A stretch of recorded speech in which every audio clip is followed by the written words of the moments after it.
Film की शुरुआत होती है 1986 से। हम माँ बेटी को फील्ड्स में खेलते हुए देखते हैं और अचानक डर के मारे वो चिल्लाने लगती हैं क्योंकि फील्ड्स में बहुत सारे इंसानी जिस्म के पार्ट्स पड़े थे, यानी किसी इंसान को मारकर उसके टुकड़े टुकड़े कर यहाँ फेंका गया था। ये सब कैसे हुआ था ये दिखाने के लिए जाती है कहानी एक रात पीछे। रिपोर्ट थी कि रात में मेट्रो शॉवर होगा, यानी बहुत से छोटे बड़े मेट्रॉइड्स आकर जमीन पर गिरेंगे, जिन्हें देखने के लिए बहुत से लोग रिलैक्स पॉइंट पर पिकनिक मनाने के लिए आ गए थे ताकि यहाँ से वो आराम से ये मेट्रो शॉवर देख सके। इन्हीं में 3 दोस्तों का एक ग्रुप भी था जो पिकनिक मनाने जा रहा था। मूवी में इसी पॉइंट पर हमें मेट्रो शॉवर से रिलेटेड लोगों की सोच भी बताई जाती है। पहले के लोग माना करते थे कि जब भी मेट्रॉइड जमीन पर आके गिरते हैं तो बस तबाही या वबाएं लेकर आते हैं, जिससे इंसानी जानें खतरे में पड़ जाती हैं। कुछ रिलीजियस लोगों का मानना तो ये था कि जब दुनिया में बुराइयां बहुत ज्यादा बढ़ जाती हैं तो गॉड सबक सिखाने के लिए गुस्से में मेट्रॉइड्स को जमीन पर फेंकते हैं, इंसानों की सजा के तौर पर। फिर मूवी दोबारा कंटिन्यू होती है और हम कैस्टर के ग्रुप को देखते हैं जो जब जंगल से गुजर रहे थे तो इन्हें रास्ते में एक बूढ़े आदमी ने रोक लिया, जो कोई और नहीं बल्कि बूढ़ा पॉपॉय ही था। वो इन्हें यहाँ से वापस जाने की सलाह देता है और मेट्रॉइड्स के खतरे का भी बताता है, पर ये लोग जब उसकी बात नहीं सुनते तो वो यहाँ से चला जाता है और ये लोग अपना सफर कंटिन्यू कर देते हैं। पिकनिक साइट पर जब ये लोग पहुँचते हैं तो देखते हैं कि इनके 2 दोस्त पहले से ही यहाँ पहुँच चुके थे और उन्होंने यहाँ पर सारी पिकनिक की तैयारी भी कर ली थी। कैस्टर की बहन ऑलिव यहाँ सब कुछ चेक करने के लिए जाती है और थोड़ी ही दूरी पर देखती है कि 2 लड़के बेरहमी से एक बूढ़े आदमी को मार रहे थे। वो जब उन्हें रोकने लगी तो उन्होंने गंदी नजर ऑलिव पे ही रख ली, लेकिन जब देखा कि ऑलिव के पीछे उसके भाई और दोस्त भी हैं, तो वो दोनों लड़के वहाँ से डरकर भाग गए। ये लोग इस बूढ़े आदमी की मदद करने के लिए यहाँ आए। इस बूढ़े आदमी के हाथ एक कॉमिक बुक थी जिस पर वो बहुत बिलीव करता था और वो इन सबसे कहता है तुम मानो या ना मानो ये मेट्रॉइड्स, ये कॉमिक यहाँ के इंसानों को म्यूटेंट्स बना देंगे, एक अलग ही क्रिएचर में बदल देंगे। वो भी इनसे यही कहता है कि बहुत बुरा होने वाला है यहाँ पर, कुछ जितना जल्दी हो सके यहाँ से निकल जाओ इससे पहले कि कुछ बहुत बुरा हो जाए। ये मेट्योर्स ईविल है, शैतानी है, लेकिन ये बच्चे उसकी बात अभी भी नहीं मानते और उसकी मदद करने के लिए उसे कुछ पैसे पकड़ाकर यहाँ से चले जाते हैं। थोड़ी देर में उनके 2 दोस्त और भी आ गए जो उन सबके लिए ड्रग्स लेकर आए थे और ये लोग ड्रग्स लेकर अब नशे में धुत हो गए। शाम भी हो गई थी और हमें यहाँ पर दी पॉपॉय को दिखाया गया जो अपने लिए फिशिंग कर रहा था और तभी मेट्रो शॉवर भी शुरू हो गया। पॉपॉय ये सब देखकर बहुत ज्यादा खुश हो रहा था और इसी दौरान एक छोटा सा मेट्रॉइड आकर उसकी सिगार के अंदर गिर गया। पॉपॉय को इस बारे में पता ही नहीं चला और उसने सिगार इनहेल कर ली, जिसके बाद उसकी हालत बिगड़ने लगी। उसकी हालत मरने के करीब हो गई थी। वो तड़पने लगा था, लेकिन तड़प तड़प कर वो मरा नहीं बल्कि उसकी बॉडी म्यूटेट होने लगी। उसकी बॉडी के बहुत सारे पार्ट्स बड़े हो गए और वो एक म्यूटेंट इंसान बन गया। म्यूटेंट इंसान बनते ही उसकी सारी तकलीफें भी खत्म हो गई। वो अब फिशिंग छोड़कर पानी से बाहर निकल आया और उसके सामने आ गए वही दोनों लड़के जो पहले भी बूढ़े आदमी को बुली करते हुए दिखाए गए थे। वो इसे भी बुली करने का सोचते हैं और एक लड़का आकर पॉपॉय को पंच कर देता है। दोनों ही लड़के इस टाइम नशे में धुत थे। पॉपॉय को उसकी इस हरकत से इतना गुस्सा आया कि पॉपॉय ने उसके मुंह पे एक जोरदार पंच मार दिया और पंच मारते ही उस लड़की का चेहरा टुकड़ों टुकड़ों में बट गया और यहीं पर उसकी मौत हो गई। इसी लड़ाई के दौरान पॉपॉय का पाइप भी टूट गया था, इसीलिए वो इसी लड़के की हाथ की हड्डी तोड़कर उसे अपनी सिगार पाइप के तौर पे यूज करने लगता है। जो लड़का मरा था उसका दूसरा साथी भागते हुए जाकर ऑलिव के पूरे ग्रुप को वार्न करता है कि यहाँ पर एक भयानक आदमी उन्हें मारने आ रहा है, लेकिन ये लोग उसकी बात पे बिल्कुल ध्यान नहीं देते और उसकी वार्निंग को टाल देते हैं। हालांकि उन्होंने ये भी नोटिस नहीं किया कि वो लड़का पूरी तरह खून में लथपथ था। अब इन्हीं के ग्रुप का एक लड़का चला जाता है वॉशरूम में। इसी दौरान वॉशरूम की जरूरत पॉपॉय को भी पड़ जाती है। वो दरवाजा खोलकर अंदर आ जाता है और वो लड़का उसे ऐसे देख रहा होता है जैसे पूछना चाह रहा हो कि क्या प्रॉब्लम है। पॉपॉय उसे ऐसे देखने पर उसका सर पकड़ लेता है और इतनी जोर जोर से घुमाता है कि उसका सर टूटकर पॉपॉय के हाथ में आ जाता है। सर धड़ से अलग हो जाता है, जिसके बाद पॉपॉय ने बेदर्दी से उसका सर साइड में फेंक दिया जैसे वो एक रैपर हो और फिर उसी की बॉडी के ऊपर बैठ गया। आखिरी मर्तबा उस लड़के के सर को दिखाया गया जिसकी आंखें बहुत ही डरावने अंदाज में हिल रही थी और आखिर फिर वो पूरी तरह मर गया। दोबारा अब हम इनके ग्रुप को देखते हैं जिसमें से एक कपल टेंट में चला जाता है और बाकी चारों लोग आसमान के नीचे लेट कर मेटियोर शॉवर के सीन्स एंजॉय करने लगते हैं। बातों ही बातों में इन्हें अंदाजा होता है इनका जो साथी वॉशरूम में गया था वो अभी तक आया नहीं।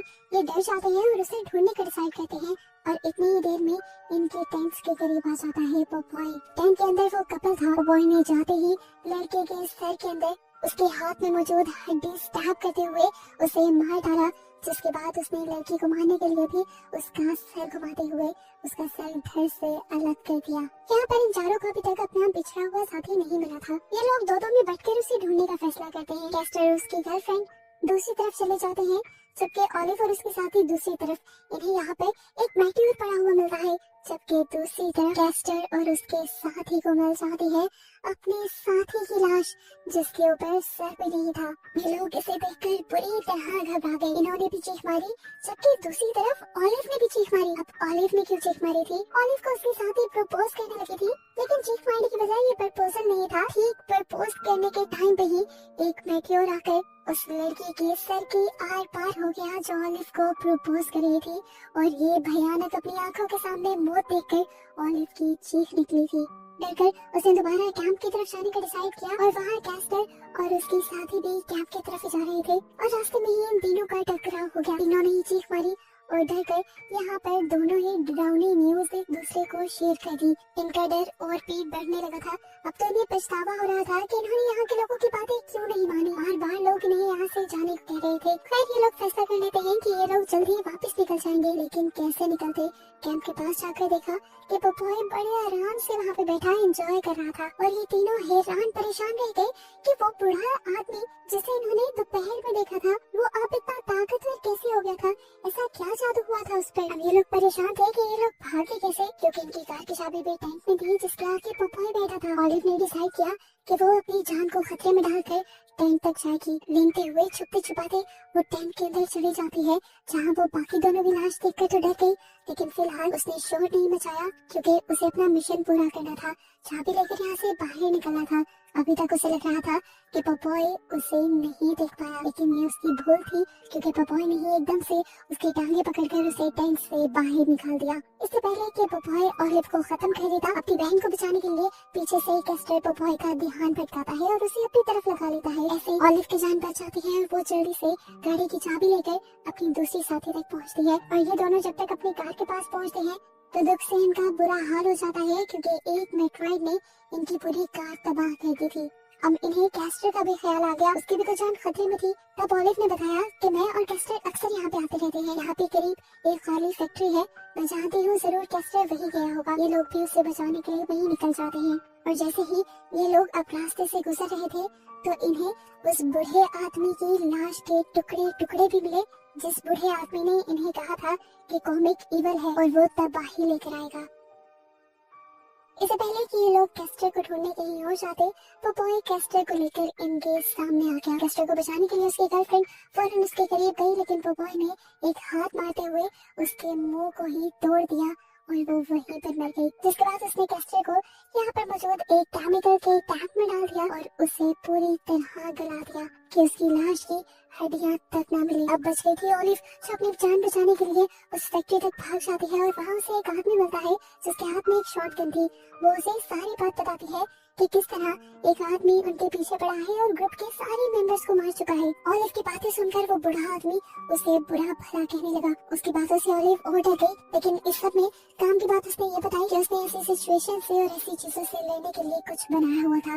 वो क्या था दिखाया तो नहीं गया, लेकिन ऑलिव ने जब वो देखा तो वो हद तक रह गई। तभी बाहर से इन्हें दोबारा आवाज आ गई। बूढ़े आदमी ने ऑलिव को यहीं पे रुकने को कहा और खुद अपनी व्हील चेयर के साथ बाहर चला गया। बाहर जाते ही होना क्या था, पॉपॉय ने इस आदमी को भी पकड़कर अपने हाथ में मौजूद हड्डी से मार कर खत्म कर दिया। इसी सब के दौरान ऑलिव भी भागकर बाहर आ गई। वो पॉपॉय से लड़ना चाहती थी, लेकिन उसे कंट्रोल करना पॉपॉय के बाएं हाथ का खेल था। पॉपॉय उसे साइड पे कर देता है। इससे पहले कि पॉपॉय उसे मारता, ऑलिव की किस्मत एक और मर्तबा चल जाती है और यहाँ पर वही जख्मी हुआ लड़का आ जाता है जिसने सबसे पहले आकर इन्हें पॉपॉय के बारे में अलर्ट दिया था। वो लड़का पॉपॉय के ऊपर हमला करता है उसकी सिगार से चलता हुआ मेट्रॉइड निकाल कर उसी के ऊपर हमला कर देता है। ये हमला पोपॉय को ज्यादा नुकसान तो नहीं पहुंचाता, लेकिन उसे गुस्सा बहुत ज्यादा दिला देता है। इसीलिए पोपॉय उस लड़के को एक हाथ से ही नीचे गिराते हुए उसके मुंह पे अपना पाँव रख के उसका मुंह बुरी तरह से कुचल देता है और उसे मार देता है। अब वो मेट्रॉइड जो पोपॉय ने गिराया था वो लग गया था ऑलिव के हाथ। ऑलिव ने जैसे ही उठाया तो उसके हाथ जलने लगे, लेकिन ऑलिव ने उसे छोड़ा नहीं और जाकर डाल दिया एक चैन सॉ मशीन के जनरेटर में, जिससे ये बड़ा सा चैन सॉ चलने लगा। यही चैन सॉ तो असल में उस बूढ़े आदमी ने बनाया था, जिसके बारे में उसने ऑलिव को भी बताया था। ऑलिव बहुत ही हिम्मत से इस चैन सॉ को चलाते हुए पोपॉय के पास पहुंच गई, लेकिन पोपॉय भी इस तरह हार मानने वाला नहीं था। उसने भी एक गिफ्ट कुछ टूल ढूंढे और उसे सिर्फ मिली एक हथौड़ी, जिससे वो ज्यादा अच्छे से लड़ तो नहीं सकता था क्योंकि सामने चैन सॉ था। ऑलिव ने बड़े ही अच्छे से दिमाग लगाया और एक ही बार में पोपॉय की बॉडी के 2 टुकड़े कर दिए, जिसके बाद उसे लगा कि फाइनली उसकी पोपॉय से जान छूट गई है। वो यहाँ से चली गई, लेकिन सुबह होने पर हमें दिखाया गया कि पोपॉय की लाश वहाँ पे नहीं थी, जिसका मतलब कि पोपॉय अभी जिंदा था। ऑलिव भी जो रात यहीं पर सो गई थी, सुबह उठने पर जब उसने ये नजारा देखा तो उसकी टेंशन और भी ज्यादा बढ़ गई। ऑलिव जानती थी कि वो कितना खतरनाक हो सकता है, इसीलिए वो उससे लेने की तैयारी में लग जाती है। कहानी में कुछ हफ्ते गुजर जाते हैं और हमें न्यूज के जरिए पता चलता है कि पोपॉय अब न्यूयॉर्क में पहुंच चुका था और जगह जगह तबाही फैला रहा था और उसे खत्म करने के लिए यहाँ पर हमारी सुपर वुमन ऑलिव तैयार हो रही थी। उसने एक मैकेनिकल हाथ बनाया था पोपॉय से लड़ने के लिए, और बस इसी को दिखाते हुए ये कहानी यहाँ खत्म हो जाती है, इस मिस्ट्री के साथ कि क्या ऑलिव पोपॉय को खत्म कर भी पाएगी या नहीं।